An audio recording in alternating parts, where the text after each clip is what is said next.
Chris Rock. You won't believe what happened next.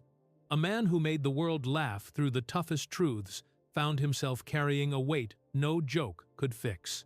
When you first think of him, you picture the quick grin, the razor-sharp one-liners, and that voice cutting through the noise with a truth that somehow lands as both hilarious and painful.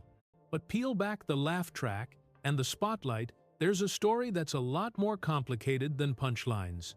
He started in Brooklyn, not with privilege or polish, but with grit, curiosity, and an itch to turn frustration into something everyone could recognize and then laugh at. That Brooklyn kid learned how to work a room, to read people, and to use comedy like a lens, not just to point out what's silly, but to reveal what's true. Over 3 decades, he built a reputation that went beyond club gigs and late-night appearances. Awards stacked up the kind of trophies that tell a public story of success. But trophies don't tell you about the nights he sat alone wrestling with doubt, or the pressure of living in a world that expects him to be both entertainer and oracle. Fame turned out to be less like a victory lap and more like a complicated instrument. It magnified every triumph and amplified every crack. People cheered for the jokes, but those same people often didn't see the private costs of being the voice everyone relied upon. If you're wondering how someone can be that funny and still feel broken, you're not alone. Comedy is a strange profession. It demands honesty, but it also punishes the honest. To be a great comedian, you have to be willing to stand in uncomfortable places and say things others won't. That kind of clarity can be liberating, but it can also be lonely. Over time, the role of truth-teller can feel less like a gift and more like a responsibility that never switches off. He learned to perform resilience on stage and to hide the wounds off stage. There was, in a moment in his life, that any honest retelling has to stop at. When chaos happened, when the public's attention shifted from the jokes to the drama. In that instant, he did something not many would notice at first glance. He kept his composure. Not a stiff, robotic composure, a human, dignified steadiness. That quiet strength didn't erase what had happened, but it showed a side of him that mattered more than any line ever could. It was a reminder that dignity isn't the absence of pain. It's the decision to stand tall in spite of it. But let's be real. Being dignified doesn't mean being invulnerable. Behind that calm was a person figuring out how to be okay again. There were nights when laughter felt hollow, when the applause sounded like a distant echo and the mirror asked bigger questions than any audience ever would. He faced demons, some old, some new. The public saw the headlines.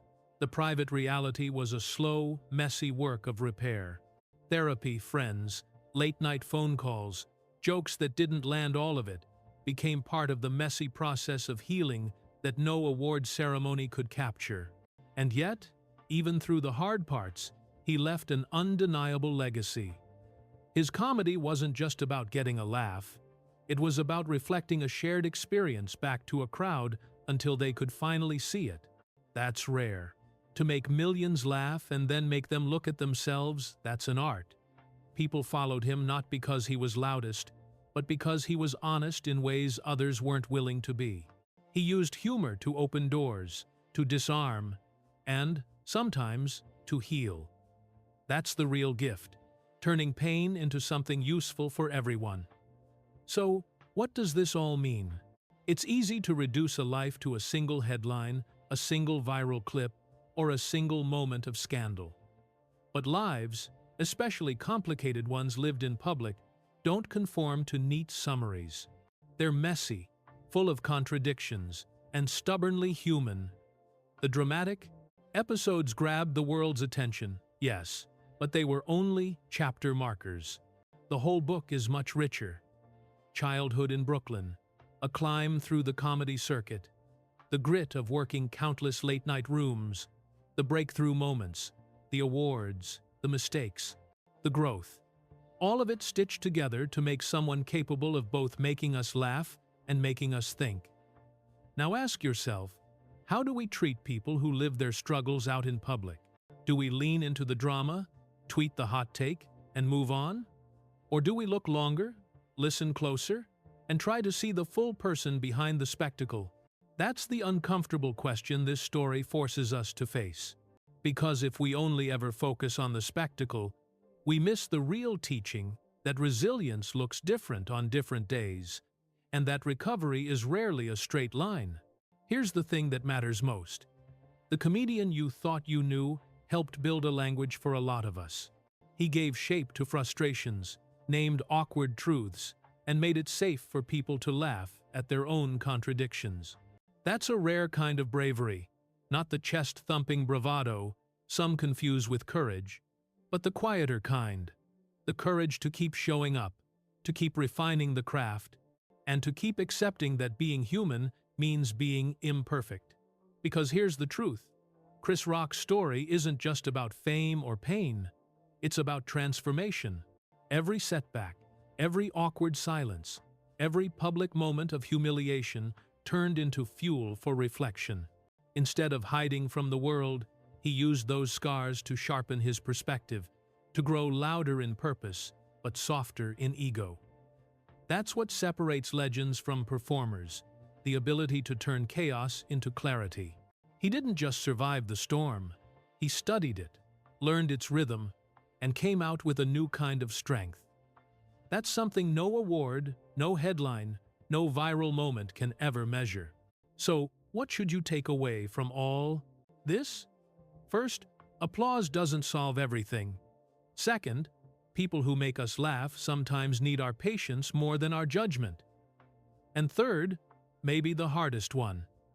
The headlines aren't the whole story. If you're inspired, consider slowing down the scroll next time. Give the person behind the viral clip the benefit of a fuller picture.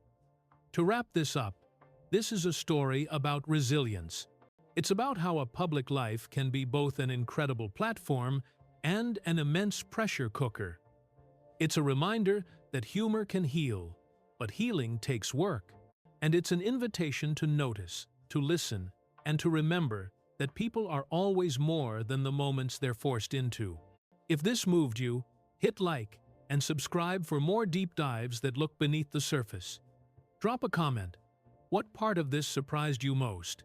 Let's talk about it openly, honestly, and with a little bit of that hard-earned humor.